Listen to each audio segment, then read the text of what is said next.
By focusing on these three elements, you will give yourself a greater chance of having a strong mental game when you compete. The three elements include the mindset you want to have going into the competition, what you're going to do in order to create that mindset, and then understanding what could pull you out of that mindset when you compete and having strategies in place to manage those. That's what we're going to cover in today's episode.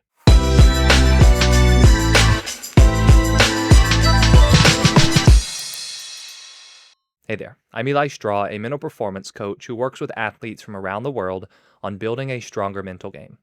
The first part of this is knowing what mindset you want to have when you compete. There are many different types of mindsets that we can have as athletes. We could go into a game wanting to dominate the competition. We could go into the game wanting to be relaxed and just have fun. We could also go into the game wanting to prove other people wrong. But you need to know what is the right mindset for you and what is the mindset that helps you play your best. A simple way that you can think about this, and you can really try to figure out for yourself what is the best mindset for me to have going into a competition, is to think back to some good games or competitions you've had in the past. Think about, what was your mindset like? What were you focused on? What were you thinking about? Were you present? Were you just having fun? Were you relaxed? Were you high energy and really looking to dominate? Were you focused on how somebody on the other team had said something to you, or somebody else had said that you're not good enough, so you were going out there and wanting to prove them wrong? Think about some of those last competitions and also start to consider, how were you feeling? What was your mood like? What was your emotional state? Because that is also a part of your mindset and your mentality going into the competition. You could also consider things like, what were you focused on within the game? Were you focused on the process? Were you really thinking about the result? Or were you thinking about staying positive even if you made mistakes? So spend some time analyzing your recent good performances, because those give us a ton of insight into the actual mindset you want to have going into the competition. Now, once you're clear on what your mindset needs to be going into the competition, now we want to think, well, what do you need to do in order to create that mindset? This will involve the preparation that you do throughout the week, and it will also involve the preparation you do on game day in order to instill the mindset that you want. This will involve mental exercises like mindfulness meditation, some visualizations. It could involve reading a self-talk list. It could also involve reviewing your recent good games as a way to remind yourself that you can go out there and you can play well again. It could involve going through a great warm-up, so you're making sure that your body feels good, your body feels loose and ready to compete. It could also involve trying to find whatever it is that's going to motivate you for that competition. Maybe you think about how your team is the underdog and how you want to go out there and really prove everybody wrong. But once we know what mindset we want to be in, then we want to think about actions we can take that will lead to us being in that mindset during the game.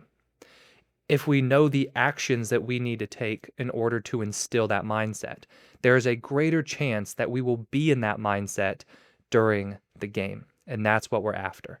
So it's not enough to just know what kind of mentality do you want to be in. You also need to work to understand, what does it take to get into that mentality. Now, part of my one-on-one coaching involves helping athletes uncover what their best mindset is, and then also working to create a pre-game routine and even a daily mental training routine to give you a greater chance of being in that mindset on game day. So if you are interested in learning more about my one-on-one coaching, I've put a link to that in the description below. Now, the third part of this is examining what could pull you out of this mindset when you compete.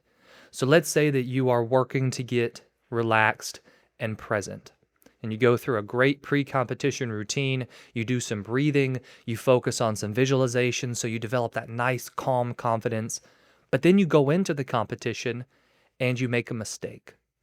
And after you make the mistake, you beat yourself up. So now you've gotten away from that mentality that you wanted to have, the mentality that you know helps you play your best. So we have to figure out, what can you do to get back into that mentality, or what can you do to reduce the chances of you being pulled out of that mindset in the first place. This is where we start to incorporate in the moment strategies. So one of the most common challenges that athletes face during competition is making mistakes, like I just said.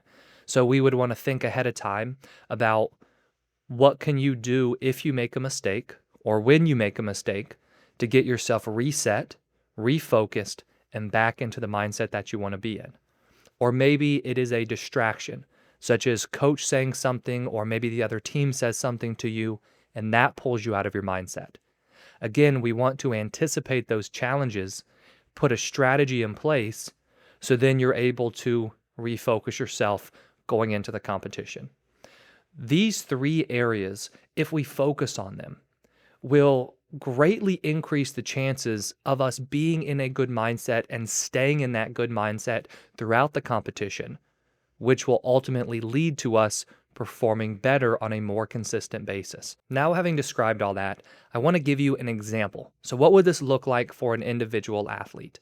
We're going to take a basketball player as an example. So this basketball player thinks through, what does her mindset need to be going into the game? For her, it's being calm, confident, and present. She knows that's the mindset she wants to have. So then, in preparation for that, the night before the game, she reviews her self-talk list to try to instill more positive thinking. And then she also does a visualization where she visualizes herself playing well the next day. Then the next morning, she performs mindfulness meditation as soon as she wakes up, to ground herself in the present moment and to ground herself in a calm and relaxed mentality. And then before the game, she really focuses on her warm-up, and then she reminds herself of her controllable objectives right before the game begins, because that helps her stay present. Now she's going into the game in the good mindset and the mentality that she wants to have. But she also knows that during games, as soon as she misses a shot, she has the tendency to beat herself up. So after she misses a shot, she incorporates a thought-stopping phrase where she tells herself, forget about it, reset, refocus. And she just repeats that every single time she misses a shot. She also knows that when she is pulled from the game, she ends up overthinking why she was pulled, and that can take her out of her mindset as well. So she has a strategy when she's on the bench to think about and analyze her play, try to identify why she was pulled if she can, but if not, she's just going to let that go, really focus on cheering on her teammates at that time, and then being locked back in when she goes back out there. And she does that by making sure that when coach tells her that she's going to return to play, she quickly goes through her objectives again, so she's focused on the process of her play when she does get back onto the court, which will help her stay more present. So that's how this whole strategy works. We think about, what is the mindset we need to have? What do we need to do to create that mindset? And then what strategies do we need to have in place for during competition to work against any challenges that will pull us out of that mindset? So for yourself, go through this, think about what mindset you want to have, think about what you'll do to create that mindset, and then identify the challenges that you might face and create some strategies for yourself so you can work against those challenges during competition. Now, as I said earlier, if you're interested in one-on-one coaching, I've put a link to learn more about that in the description below, along with links to my 2 online courses, the Confident Competitor Academy and the Mentally Tough Kid course. Thank you for watching, thank you for listening, and I wish you the best of success in all that you do.